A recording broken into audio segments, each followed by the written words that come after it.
All right, power round. I decided that it's faster and easier and more fun for me to just like record a 5-minute video than it is for me to spend 5 minutes looking for a video. So here we go. I'm going to say like everything super fast, and you can watch this, at your own speed and go back to it and whatever. So, concepts. Number 1, there are key signatures. So there are 12 semitones on the piano. Generally, we only play 7 of them, and that's a key, right? So in C major, we play just the white notes. 1, 2, 3, 4, 5, 6, 7, right? So there are 7, and then we finish with the 8th one, 8. Right, so the key of C has 8 notes, and it's the white ones. Keys have a relative minor, which is like a minor key, which has like the sort of darker, spookier vibe when compared to a major key, and the relative minor is just 3 semitones down. So C, relative minor is A, right? So A has the same key signature. That's why we call it relative minor. Right, it's the same, just the white notes. Now, we have an interval. So an interval is when we play 2 notes, right? This is an interval. And the interval is defined by the number of notes within a key that separate them, right? So 1, 2, 3, 4, 5. This is a 5th. So we do include the first and the last note in the interval. So the 5th is 5, a 3rd is 3, 6th, 7th, 4th, 3rd, 2nd, and an octave is 8th. So rather than an 8th, we call it an octave, right?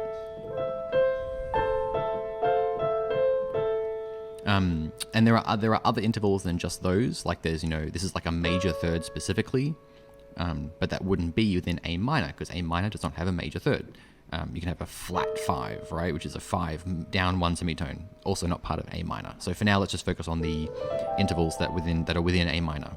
There's a special word for that, which is diatonic. So a note or an interval is diatonic to A minor if it occurs within that key signature. So these are all the diatonic notes in A. This is a non-diatonic note in A minor. Okay, now a chord is more than 2 notes. There's 2 intervals, right? This is an A minor triad, or just an A minor chord, right? It has a 3rd and a 5th. All triads have a 3rd and a 5th. So an A minor triad has the minor 3rd and the 5th. There is no minor 5th, right? This is an F major triad, because this is an F major 3rd. But for now, it doesn't really matter whether it's major or minor. In A minor, that's an A triad, that's an F triad, it's a C triad, it's a G triad, or an A chord, F chord, C chord, G chord. And it's called voicing. We can voice chords in different ways, right? So this is an A minor chord. It's also an A minor chord. That's an A minor chord. It's an A minor chord. What's it? A minor chord. A minor chord. Right, so these are all A minor chords because they all have these 3 notes just in different octaves. But I'm just voicing it differently by putting different combinations of those, like also an A minor chord, right? So, and there's a whole art to voicing chords in pretty ways, and different composers and different pianists play that differently. So, we have intervals, we have chords, we have a scale, we have diatonic notes. The only other thing to know is that we can name chords relative to their key, right? So this is an A minor chord, that's a C chord, it's an E chord, and an A chord, all diatonic to A. But I could call this the 1 chord, because in A minor, A is the first note of the scale. So this is the 1 chord, the 3 chord, 1 chord, 2 chord, 3 chord, 4 chord, 5 chord, 6 chord, 7th chord, 1 chord again. And this is really useful because it means we can describe chords without having to worry about which key we're in, right? So I can say this is the 1, the 6, the 3, and the 7, right? And I can play a progression of chords in that way, right? 1, 6, 3, 7. And that's generally how we talk about chords when we're talking about their function within a piece. We don't usually say, anyway, it doesn't matter. So that's that, right? 1, 6, 3, 7, 4, 6, 7, 1, right? So different pieces will have different chord progressions, and we can play them in whatever key we want as long as we know the number of those chords. So a really useful chord progression to know is in a minor key is this 1, 6, 3, 7 progression. It sounds kind of nice and cinematic. It's really popular and common.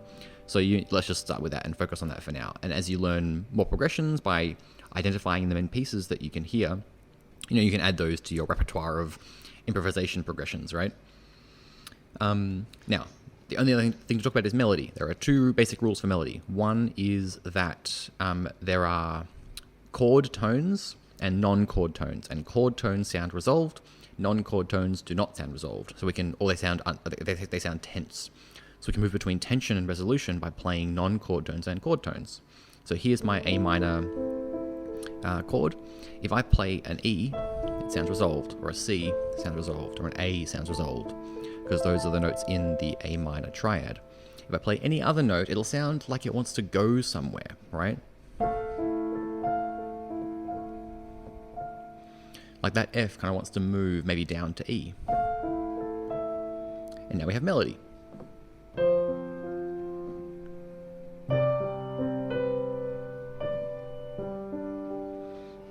So an exercise to try is try playing one resolved note and then one unresolved note in sequence when you change chords, right? And this, like, you have to go really slowly to think about this. Like, okay, I'm playing A, that's 1. I'm going to 6, which is F.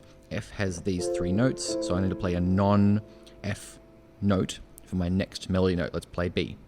Okay, now I'm going to C. That's C, E, and G are my notes, so I need to play a non-C, E, G. But I want to play a resolved note because I'm alternating.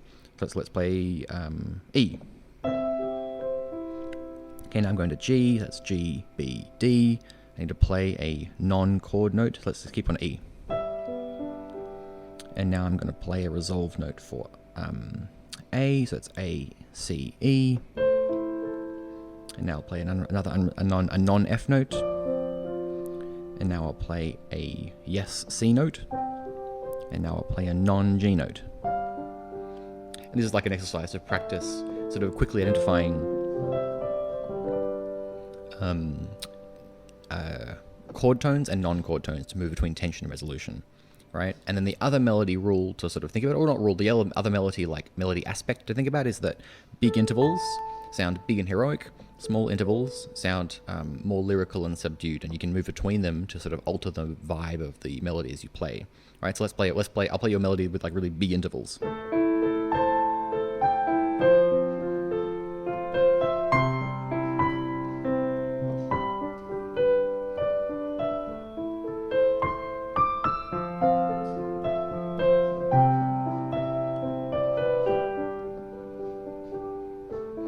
Yeah, and then one with smaller intervals.